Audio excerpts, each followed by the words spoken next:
हमारी आर्टरीज दिल से खून लेती है और पूरे शरीर में फैलाती है। जब इन्हीं आर्टरीज की वॉल्स के अंदर खून का प्रेशर बहुत ज़्यादा हो जाए तो उसको कहते हैं हाई ब्लड प्रेशर कंडीशन और हाइपरटेंसिव कंडीशन। अगर आपको हेडेक्स हो रहे हैं, एंजाइटी हो रही है, कभी नोज से ब्लीडिंग हो रही है, या आपको वर्टिगो मतलब ऐसे सेंसेशन हो रहा है कि आपका सर चकरा रहा है, घूम रहा है, तो पॉसिबिलिटी है आपका ब्लड प्रेशर बढ़ा हुआ है। एक दो बारी बढ़ता है कोई बात नहीं, अगर ये आपको फील रेगुलर होने लग गया तो आपको blood pressure, hypertension, high blood pressure की प्रॉब्लम है। इसको सीरियसली लेंगे, इस वीडियो में समझेंगे कैसे छोटी चीजों से आप अपनी हाई ब्लड प्रेशर को नॉर्मल लेके आ सकते हैं, हाइपरटेंशन को नॉर्मल लेवल्स पे लेके आ सकते हैं। चलिए स्टार्ट करते हैं। आपका नॉर्मल ब्लड प्रेशर लगभग 120/80 होना चाहिए, मगर इसमें 3 स्टेजेस होती है अगर आपको हाई ब्लड प्रेशर की प्रॉब्लम शुरू हो चुकी है।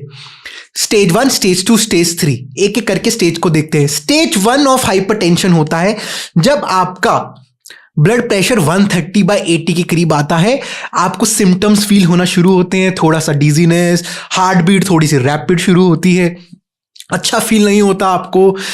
इसकी सेकंड स्टेज और भी थोड़ी सी मुश्किल है, जहां पे आपका लेवल बढ़ जाता है 140/90 and this is a serious stage जहां पे आपको कुछ ना कुछ उपाय डेफिनेटली करना चाहिए, वरना अगर ये थर्ड स्टेज पे चला गया that is fatal, that can lead to death, that can lead to stroke.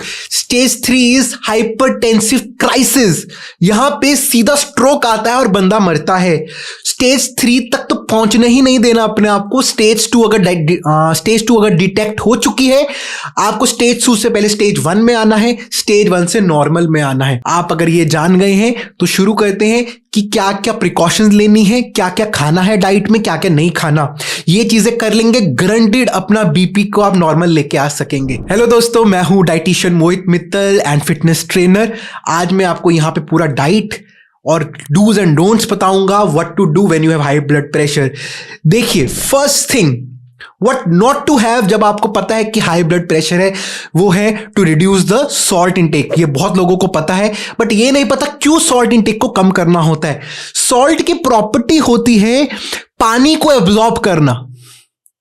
जितना सॉल्ट बॉडी में रखोगे एक्स्ट्रा, आपको पता है आईबी पे, फिर भी आप सॉल्ट रख रहे हो, तो क्या होगा, सॉल्ट पानी को रिटेन करेगा और आपकी आर्टरीज की वॉल पे प्रेशर उतना ही पड़ेगा। तो सॉल्ट को लिमिट रखना है, जनरली 1500 mg के करीब आपको अपना सॉल्ट का इंटेक रखना है। That is a safe recommendation per day. हो सके तो इससे नीचे रखिए, इससे ऊपर नहीं जाना। 1500 mg। अगर आपको नहीं पता कैसे कैलकुलेट करना है, आप डाइटिशियंस की सहायता लीजिए, जो बहुत सारे एप्स आते हैं, जो गूगल से सहायता लीजिए, अपना बनाइए किस चीज में कितना मेरा सोडियम आ रहा है ना, कितना चम्मच हम सॉल्ट डाल रहे हैं। ये एक बहुत ही माइन्यूट माइक्रो लेवल पे जाके छोटी छोटी बारीकियों को आपको डिटेल में लेके आना है, जिससे कि आप अपने ब्लड प्रेशर को कम कर सकें। इसके लिए आपको किसी डाइटिशियन की जरूरत है या खुद से करिए, एफर्ट डालिए और अपना चार्ट बनाइए, उसमें कितना नमक पा रहे हैं और कितनी प्रोसेस्ड फूड है, उसके पीछे के फूड लेबल जानना आना चाहिए। उससे पता चलेगा आपका कितना सॉल्ट इंटेक है। कम भी नहीं कर सकते, ज्यादा तो करना ही नहीं है, पहली चीज। सेकंड पॉइंट पे आते हैं, जो लोगों को लगता है सर इससे क्या होगा, अवॉइड शुगरी फूड्स।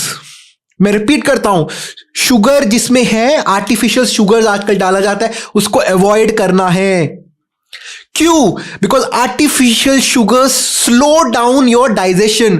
आप जब कुछ खाते हैं उसमें शुगर्स हैं तो आपके डाइजेशन को स्लो करता है। अगर डाइजेशन को स्लो करता है तो आपके एक्सक्रीशन प्रोसेस को स्लो करता है। और अगर आपको हाई बीपी है और आपका एक्सक्रीशन नहीं हो रहा ढंग से, फिर से क्या होगा, एक्यूमुलेट होगा आपके ब्लड, आपकी आर्टरीज में, प्रेशर बढ़ेगा, बीपी बढ़ेगा। ध्यान रखिए 2 चीजों की, सॉल्ट एंड शुगर। तीसरी बात करते हैं आपका सैचुरेटेड फैट। आपको अपनी डाइट से किसी प्रकार का भी सैचुरेटेड फैट है वो हटा देना है। तीसरी चीज आपको याद रखनी है, आपको सैचुरेटेड फैट्स को अवॉइड करना है। और अगर आपको फैट लेना है तो आपको लेना है अनसैचुरेटेड फैट्स, जब पॉलीसैचुरेटेड फैट्स, पॉलीअनसैचुरेटेड फैट, जैसे कि आपका ओमेगास हो गए, आप वॉलनट्स, आलमंड्स, इन चीजों से ले सकते हैं जिससे कि आपको प्रॉब्लम नहीं होगा। जितना ज्यादा फैट लेंगे जितना ज्यादा सैचुरेटेड फैट लेंगे उतना ज्यादा आपकी ब्लॉकेज बढ़ेगा, आपके उतनी ज्यादा ब्रीदिंग प्रॉब्लम होगी, उतना ज्यादा आर्टरीज के ऊपर प्रेशर बढ़ेगा। देखिए हमारा साइज बहुत पतला है आर्टरीज का, अगर उसमें ब्लड की सर्कुलेशन अच्छे से नहीं होगी, उसमें कोई भी रुकावट होगी तो प्रेशर वॉल पे पड़ेगा तो उसी को ब्लड प्रेशर हाई कहते हैं। तो जितना कम सैचुरेटेड फैट लेंगे उतना अच्छा है आपके लिए। और अगर आप रेड मीट, नॉनवेज भी खाते हैं रेड मीट, तो रेड मीट में हाई सैचुरेटेड फैट होता है। अगर आप फैट वाला पोर्शन भी खाते हैं, तो अगर आपको रेड मीट खाना है तो lean cuts, only the protein part, lean part of the red meat अगर आप नॉनवेज हैं। Discard the skin part, discard the part जहां से आपको उसमें मीट में आपको फैट मिलता है, उस चीज को बिल्कुल नहीं खाना अगर आपको हाई बीपी प्रॉब्लम है। ये 3 चीजें याद रख लेंगे। चौथी अब आप बात करते हैं क्या चीजें खानी चाहिए आपको अगर हाई बीपी की प्रॉब्लम है। There is a simple general rule when it comes to the diet for the high blood pressure. याद रखेंगे आपको अपने प्रोटीन को बढ़ाना है और अपने फाइबर को बढ़ाना है। ये 2 चीजें बढ़ाएंगे बॉडी के अंदर, आप देखेंगे आपका ब्लड प्रेशर ऑटोमेटिकली कम होने लगेगा। जितना ज्यादा प्रोटीन बढ़ाएंगे उतना ज्यादा आपका मसल फाइबर स्ट्रांग बनेगा, उतना ज्यादा आपका सर्कुलेटरी सिस्टम स्ट्रांग बनेगा, उतना ज्यादा इजीली ब्लड को पंप कर पाएंगे। तो प्रोटीन ज्यादा लेना है, फैट्स को मिनिमल रखना है और आपको कार्ब्स को मॉडरेट में रखना है। अगर मैं आपको बोलूं तो आपके लिए 50-30-20 is a very good portion.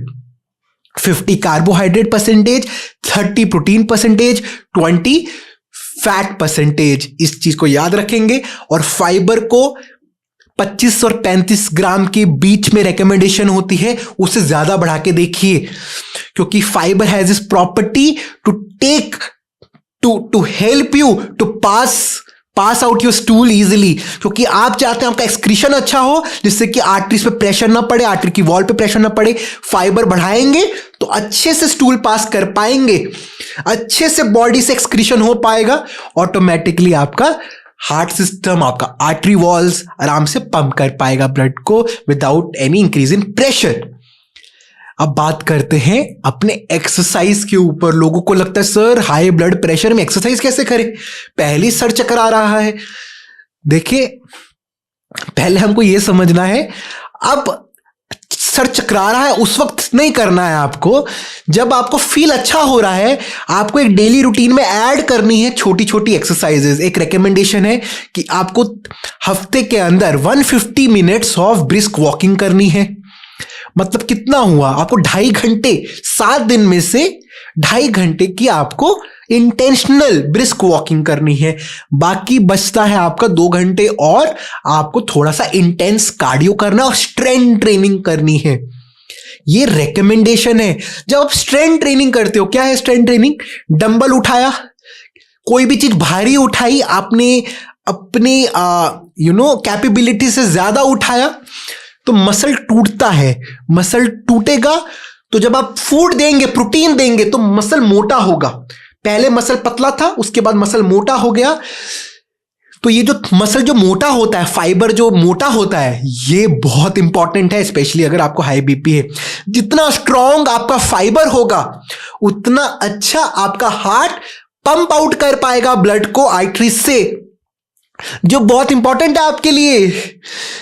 अगर आपकी cardiac muscle, heart muscle week है तो उसको बहुत एफर्ट लगेगा खून को बाहर फेंकने में। तभी इस रेजिस्टेंस या strength training is very very important. थोड़ा डंबल उठाइए, किसी ट्रेनर से बात करिए, हमसे बात करिए, जब कहीं आपके आसपास लोकेलिटी में, उनको बोलिए कि मुझे स्ट्रेंथ ट्रेनिंग या रेजिस्टेंस ट्रेनिंग करवाइए। बैंड से करवाइए या डंबल से करवाइए, करना है डेफिनेटली 2 टाइम्स अ वीक। ठीक है, उसको मिक्स कर सकते हैं थोड़ा बहुत कार्डियो से। जब आप कार्डियो करते हैं तो आपका कार्डियोवैस्कुलर सिस्टम स्ट्रांग बनता है। तो दोनों चीजें से, रेजिस्टेंस ट्रेनिंग, आपका cardio, this will make your heart very strong, it will help the blood pumping out of your system very strong, very efficient without increasing the blood pressure. तीसरा, brisk walking. Sedentary lifestyle will increase your blood pressure to the third stage, hypertensive crisis. तो हिलना है, शरीर को हिलाना है। जितना शरीर को हिलाएंगे उतना सर्कुलेशन बेटर होगा। जितना बैठे रहेंगे खून जमेगा, एक जगह स्थिर रहेगा। जो लोग मूव करते हैं, जो सेडेंटरी नहीं है, they have lesser hypertensive problems than the people who just sit whole day and do nothing about their health. आज से उठिए, कुछ नहीं कर सकते, 10 मिनट की ब्रिस्क वॉकिंग करिए। 1 घंटा नहीं कर सकते, 20 मिनट निकलिए, मगर exercise will save you. Okay, don't listen to people जो आपको गलत एडवाइस देते हैं। एक्सरसाइज इज द सोल्यूशन जिससे कि आप अपने मसल्स को स्ट्रांग बना सकते हैं। डाइट इज द सोल्यूशन, जो आपके एक्सरसाइज का मसल फाइबर टूटता है उसको अच्छा न्यूट्रिएंट देने के लिए, जिससे कि मसल फाइबर मोटा बन सके। तीसरा आपको मैंने बताया क्या नहीं खाना, शुगरी फ्रूट्स नहीं खाने, आपको सॉल्टी फूड एक्सेस में नहीं खाना, और आपको सैचुरेटेड फैट्स नहीं खाने। आपको more protein, high fibre diet लेनी है। याद रखिए, आपका हार्ट हेल्थ, आपका ब्लड प्रेशर आपके कंट्रोल में है और किसी के कंट्रोल में नहीं है। एक लास्ट पॉइंट, जिन लोगों को स्ट्रेस रहता है, स्ट्रेस एक्यूमुलेट होता है और वो आपके कॉर्टिसोल हार्मोन जो रिलीज करता है, इसको स्ट्रेस हार्मोन भी कहते हैं, that impacts your blood pressure. आपको योगा, मेडिटेशन स्लाइटली ऐड करना पड़ेगा रूटीन में। देखिए, आपको लगेगा मोहित सर ये तो बहुत कुछ है, कैसे करें सब कुछ? Nothing, it's very easy. मैं आपको यहां पे शेड्यूल देता हूं, उसको फॉलो करिए। जैसे कि मंडे को आपने योगा मेडिटेशन की प्रैक्टिस करी, ट्यूसडे को आपने कार्डियो करा, फिर आपका Wednesday again yoga and meditation, Thursday को आपने स्ट्रेंथ ट्रेनिंग करी, फिफ्थ डे को योगा मेडिटेशन किया, 6th डे अगेन आपने स्ट्रेंथ ट्रेनिंग करी या कार्डियो करा, आपकी चॉइस है। संडे को रेस्ट किया। ये छोटा सा प्लान, और कितनी देर करना है? 30 मिनट्स। अगर आप ये 30 भी करेंगे हफ्ते के अंदर, यू आर ऑल सेट। क्या आपके पास 30 मिनट्स नहीं है क्या? फाइंड आउट करिए। I know you can do it. All the best. I am here, my team is here, we will help you out. Write down in the comments अगर आपको फिर भी दिक्कत आ रही है। We will contact you. Number तक दिए हुए हैं हमने अपने, आप नंबर भी लिख लीजिए। आप हमको व्हाट्सएप कर सकते हैं 8558007103। अच्छे से नंबर डाल देंगे। आपको चार्ट दिखा दिया है, एक्सरसाइज और योगा मेडिटेशन का क्या हफ्ते का चार्ट है, फॉलो करिए, मेरे से बात करिए, डिस्कस करते हैं आपके लाइफस्टाइल को कैसे बेटर बनाना है।